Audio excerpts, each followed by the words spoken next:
في إطار الأنشطة الردعية لوحدات الدرك الوطني بالمدية للمحافظة على الاقتصاد الوطني وصحة المواطنين بيع السلع المقلدة، تمكنت الفرق الإقليمية للدرك الوطني بعين بوسيف من حجز كميات متفاوتة من مادة الشمة المصنعة بطريقة غير شرعية، وكمية أخرى من التبغ الأجنبي والمحلي الصنع كانت موجهة للمتاجرة بطريقة غير قانونية.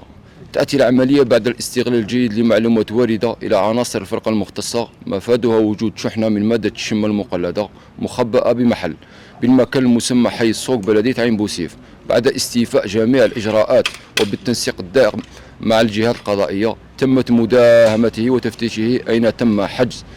26200 وحدة شمة من مختلف الأنواع والأحجام، 7000 سجائر أجنبية مهربة، 4937 سجائر محلية الصنع، ورق السجائر، أكياس من العملة الجزائرية النقدية المعدنية من مختلف الفئات، مبلغ ماله وقدره 47 مليون سنتيم من العائدات البيع، مع اتخاذ جميع الإجراءات القانونية ضد مروجيها من أصحاب هذه المحلات التجارية.